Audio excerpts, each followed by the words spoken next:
नमस्कार दोस्तों, आप देख रहे हैं क्राइम तक। बात करते हैं रेनू मर्डर केस की। दरअसल एक महिला वकील जिसकी सुबह के वक्त यानी कल रविवार सुबह हत्या कर दी गई थी, इस मामले में उसके पति को गिरफ्तार किया। अजय नाथ उसके पति का नाम है। यह पता चला है पूरी जो जांच में कि दरअसल ये कोठी को एक तरह से प्रॉपर्टी डिस्प्यूट था, कोठी को हथियाना चाहता था और उसकी डील हो गई थी बाकायदा। लेकिन उससे पहले उसने रास्ते के कांटे यानी अपनी पत्नी की हत्या कर दी। नतांश, सुबह का मामला है, रविवार सुबह। थोड़ा मैं आपको ब्रीफ पहले आप थोड़ा सा कर दीजिए, उसके बाद। हाँ, जिस तरीके से ये सनसनीखेज वारदात जो है वो सामने आई है, जो एक रिनाउंड और हाई प्रोफाइल वकील थी रेनू सिन्हा, और उनके ही पति जो है कत्ल कर दिया गया है। और इसमें सबसे बड़ा जो ब्लंडर हमारे सामने आया वो है नोएडा पुलिस का, क्योंकि इससे पहले आपको ध्यान होगा आरुषि हत्याकांड में जो नौकर था वहाँ पे, और जैसे ये हत्याकांड को अंजाम दिया गया है और उसकी भी डेड बॉडी वहाँ ऊपर ही पड़ी हुई थी। ठीक उसी तरीके से इस बार पुलिस वहाँ पे जाती है और डेड बॉडी को रिकवर करती है, जो रेनू होती है, रेनू सिन्हा की। और उसके करीब 36 घंटे बाद ये पता पड़ता है कि आरोपी भी वहीं था। लेकिन उस वक्त जब मौका वारदात पर पुलिस गई तो पहला इंस्पेक्शन किया उन्होंने वहाँ पे, तब उन्होंने सही से छानबीन नहीं की, और जो आरोपी वहीं पे छुपा हुआ था उसको नोएडा पुलिस ये पता नहीं लगा पाती है। और ये बहुत बड़ी लापरवाही थी जो नोएडा पुलिस के हमारे सामने आई।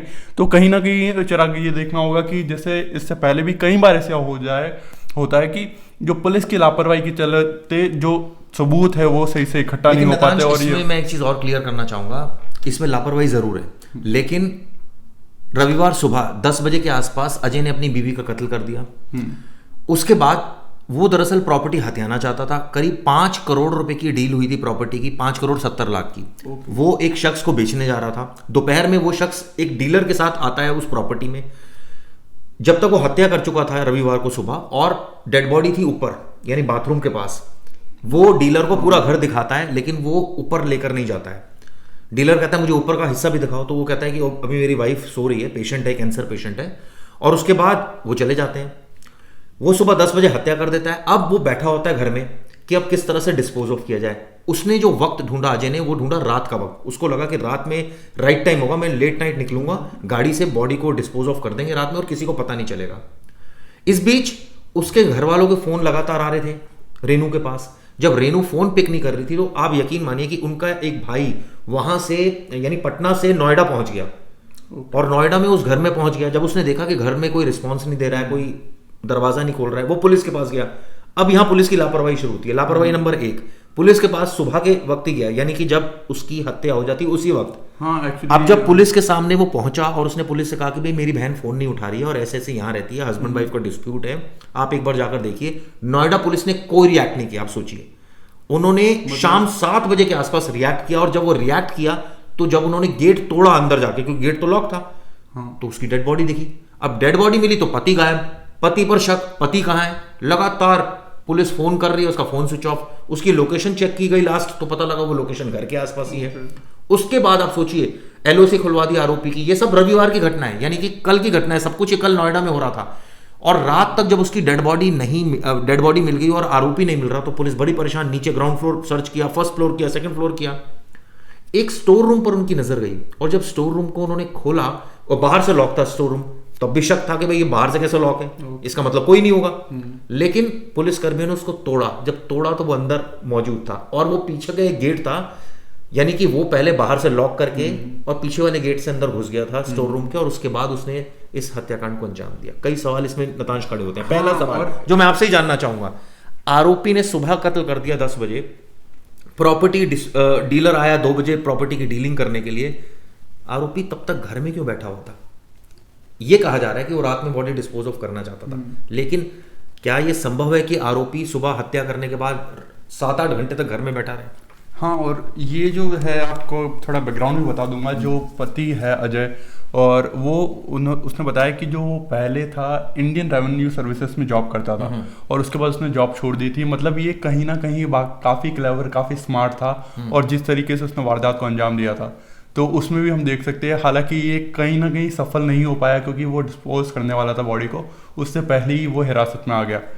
पर यहाँ पर 2 बड़ी लापरवाही जो पुलिस के सामने आती है। सबसे पहले तो उन्होंने वहाँ पे आरोपी छुपा हुआ था, उसको सही से उन्होंने इंस्पेक्ट नहीं किया। और इसका एक दूसरा पहलू भी नतांश, अगर आप कहीं नहीं किया तो फिर बाद में भी तो पुलिस ने आरोपी ढूंढ ही लिया।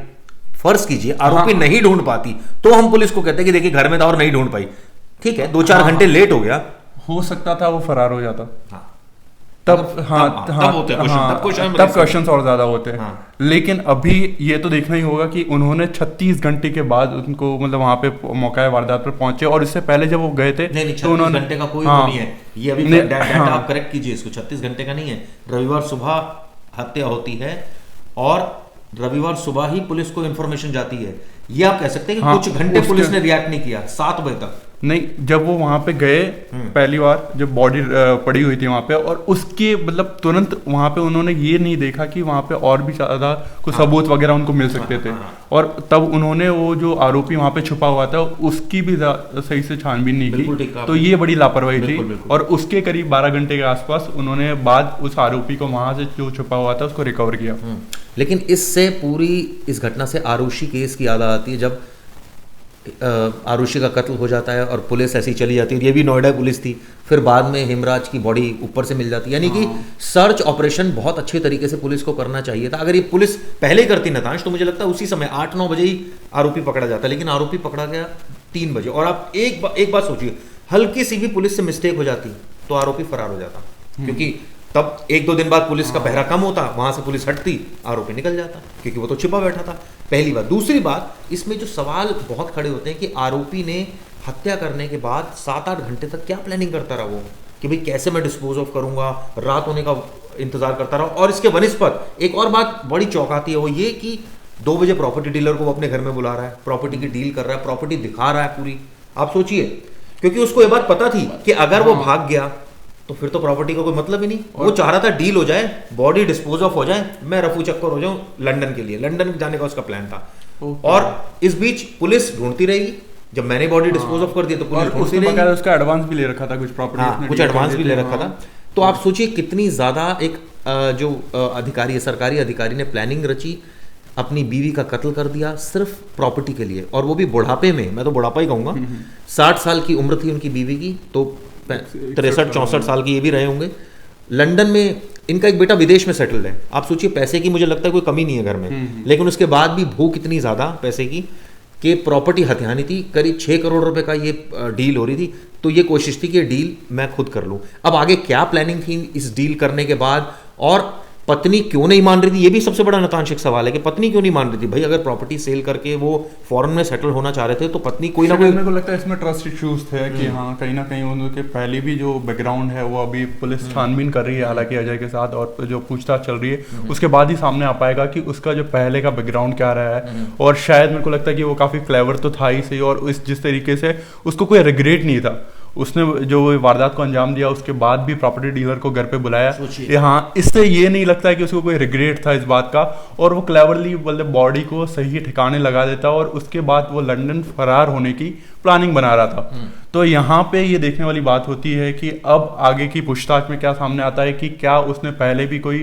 क्रिमिनल एक्टिविटीज में वो शामिल था, किस तरीके से उसने वारदात को अंजाम दिया, क्या और इसकी प्लानिंग थी, ये सारी बातें देखने वाली होगी।